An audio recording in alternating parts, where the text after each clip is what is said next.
Hello दोस्तों, स्वागत है आपका हमारे यूट्यूब चैनल में। अगर आप नर्सिंग या जीएनएम के स्टूडेंट हैं तो आपके लिए ये वीडियो बहुत ही फ़ायदेमंद होने वाली है। आज हम स्टार्ट करने वाले हैं नर्सिंग के फील्ड में सबसे चहेती बुक पी.आर. यादव की। तो हमारा ये चैलेंज रहेगा कि हम डेली एक वीडियो इस बुक के ऊपर लेके आएंगे। वीडियो स्टार्ट करने से पहले हमारा आपसे छोटा सा निवेदन है कि प्रश्न के बगल में उसके उत्तर दिए गए हैं, तो कृपया उस उत्तर को देखिएगा ना, और चीटिंग बिल्कुल मत करिएगा। तो चलिए स्टार्ट करते हैं पहले चैप्टर से। पहला जो प्रश्न है वो है the basic unit of life is, यानी कि लाइफ की जो बेसिक यूनिट है वो क्या है। तो एटम तो इसका आंसर है नहीं, क्योंकि एटम तो बहुत छोटा होता है।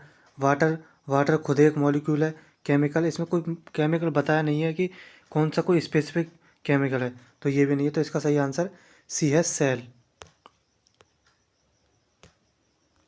तो नीचे इसकी कुछ डेफिनेशन दी हुई हैं कि cell is also called the structural unit of body, और बेसिक यूनिट ऑफ लाइफ, और फंक्शनल यूनिट ऑफ लाइफ, और physical basis of life of all animal and plants.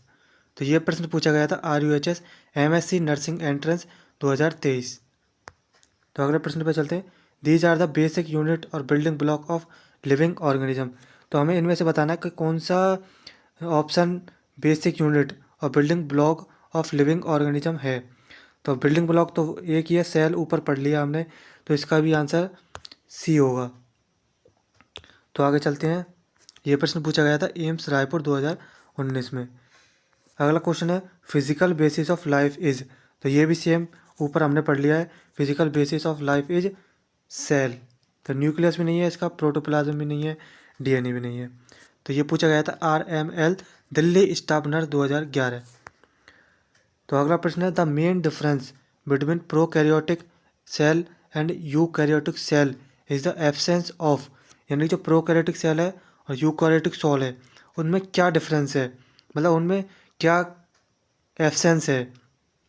Prokaryotic cell वो होते हैं जो पुराने सेल होते हैं, यानी जो प्रिमिटिव, प्रो मतलब प्रिमिटिव, यूकैरियोटिक यानी कि जो नए सेल होते हैं, प्रोकैरियोटिक यानी जैसे कि बैक्टीरिया हो गए, यूकैरियोटिक वो सेल होते हैं जो मल्टी सेलुलर होते हैं, जैसे कि हमारी बॉडी मल्टी सेलुलर है। तो इनमें हम बताना कि डिफरेंस क्या है, और वो डिफरेंस हमें बताना है कि एब्सेंस क्या है, यानी प्लाज्मा मेम्ब्रेन।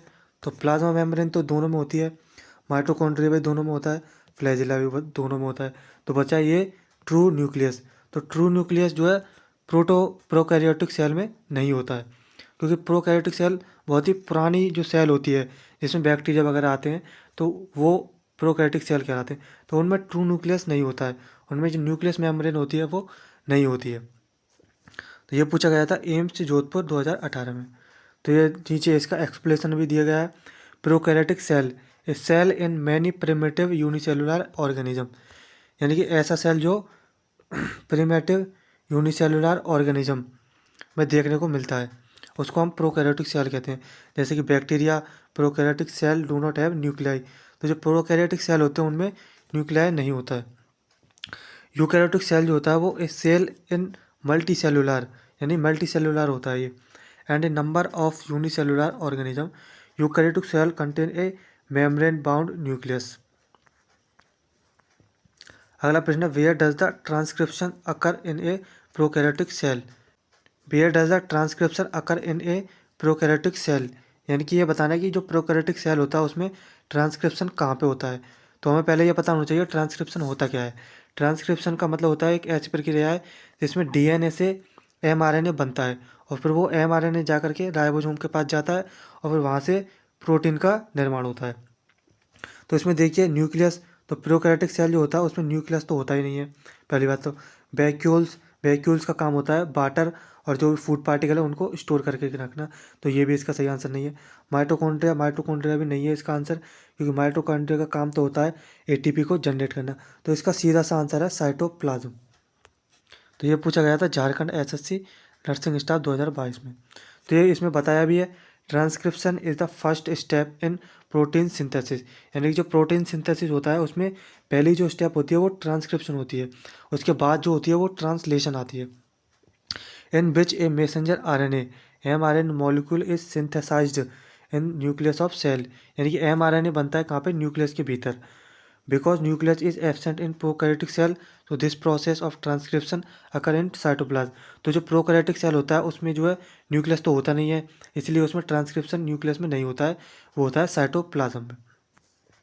अगला प्रश्न, which of the following is not assimilated by eukaryotic cells, यानी हमें ये बताना है कि कौन सा जो इनमें से पदार्थ है वो यूकैरियोटिक सेल जो होता है उनके द्वारा इस्तेमाल में नहीं होता है। तो ग्लूकोज, तो ग्लूकोज की अगर हम बात करें तो ग्लूकोज तो यूकैरियोटिक सेल से जो यूज में आता है, लैक्टेट भी होता है, सल्फेट भी होता है। तो बचा ये नाइट्रोजन। नाइट्रोजन इसीलिए यूज में नहीं होता क्योंकि नाइट्रोजन को यूज करने के लिए हमें इसका पहले नाइट्रोजन फिक्सेशन करना होता है, तभी इसको जो है यूकैरियोटिक सेल यूज कर सकेंगे। तो इसका सही आंसर है सी। ये पूछा गया था ESIC स्टाफ नर्स 2019 में। तो इसका एक्सप्लेनेशन देख लीजिए।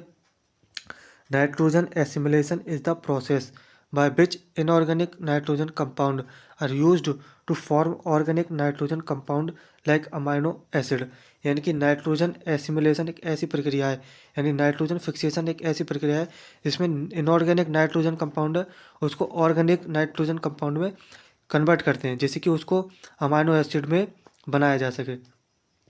एंड यूकैरियोट, जो यूकैरियोटिक होते हैं उनमें क्या होता है, जो नाइट्रोजिनेज एंजाइम होता है वो होता ही नहीं है, इसलिए नाइट्रोजन फिक्सेशन हो ही नहीं पाता।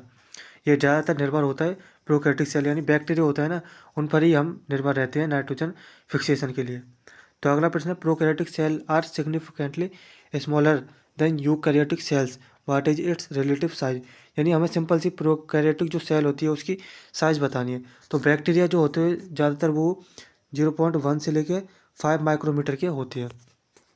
तो इसका सही आंसर भी सी है। ये प्रश्न पूछा गया था NBS नवोदय विद्यालय समिति फीमेल स्टाफ नर्स 2022 में।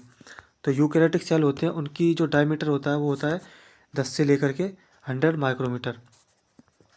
तो अगला प्रश्न देखते हैं, which organelle called powerhouse of cell, ये तो बहुत ही सिंपल और बच्चों वाला प्रश्न है कि पावर हाउस ऑफ सेल कैसे कहते हैं, ये तो हम बचपन से पढ़ते आ रहे हैं। Powerhouse of cell mitochondria को कहते हैं। तो इसका सही आंसर है सी। और ये देखिए बहुत बार पूछा गया है, ESIC स्टाफ नर्स में 2000 में पूछा गया था, 16 में, RRB में पूछा गया था 2019 में, BSF में भी पूछा गया था 2015 में।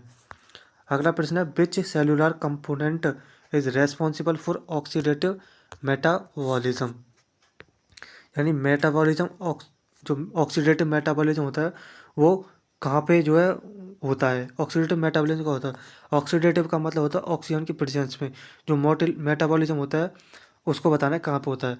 तो जो ऑक्सीडेटिव होते हैं ना वो होता है माइटोकॉन्ड्रिया के भीतर, क्योंकि माइटोकॉन्ड्रिया के भीतर ही ATP जनरेट होते हैं।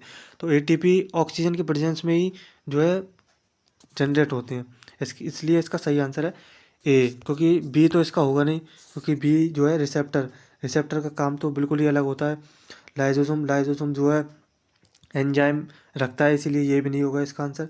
HLA मॉलिक्यूल ये तो बिल्कुल अलग है, ये भी नहीं होगा इसका आंसर। तो इसका सही आंसर है ए। ये पूछा गया था RRB स्टाफ नर्स 2015 में। 10वां प्रश्न देखिए, aerobic respiration is performed by, ये भी सेम ऊपर वाला क्वेश्चन है। एरोबिक रेस्पिरेशन यानी कि ऑक्सीजन की प्रेजेंस में बताना है, तो ये इसका भी आंसर है माइटोकॉन्ड्रिया। तो इसका आंसर भी माइटोकॉन्ड्रिया है।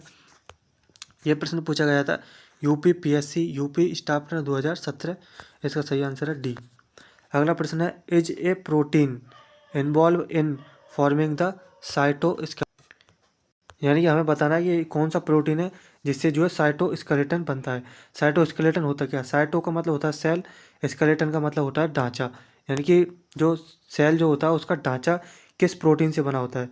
तो एल्बुमिन से तो बना होता नहीं है, क्योंकि एल्बुमिन जो होती है वो है प्लाज्मा प्रोटीन है। फिब्रिन में नहीं है, क्योंकि ये क्लोटिंग फैक्टर जो होते हैं उनमें होता है, कोआगुलेशन के काम आता है।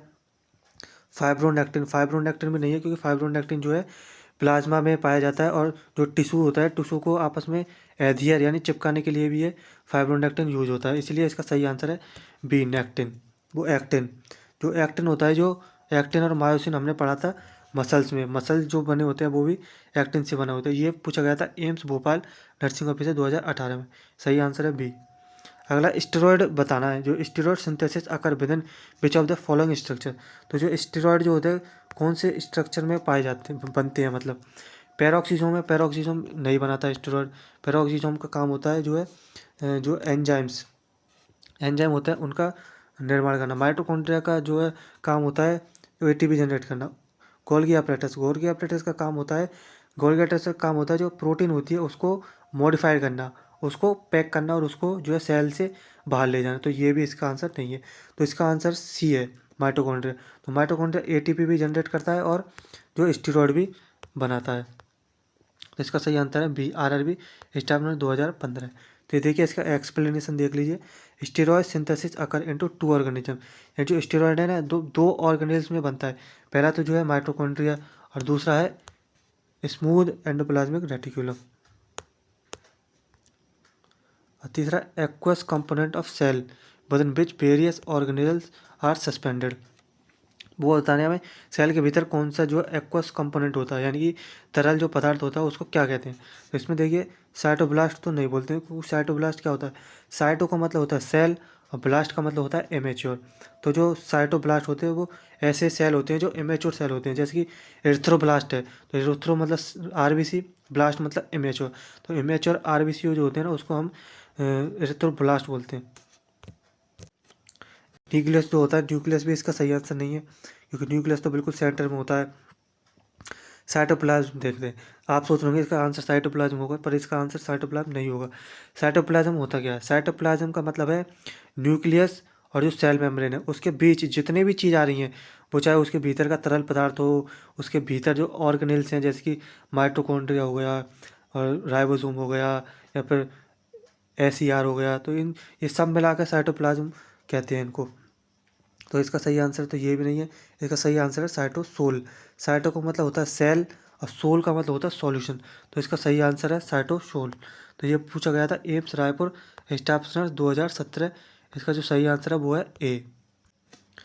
तो इसका एक्सप्लेनेशन भी देख लीजिए। Cytoplasm means all component between nucleus and cell membrane, यानी कि साइटोप्लाज्म तो उनको बोलते हैं जो न्यूक्लियस और सेल मेम्ब्रेन के बीच जितने भी कंपोनेंट आ रहे हैं उन सभी को हम साइटोप्लाज्म बोलेंगे।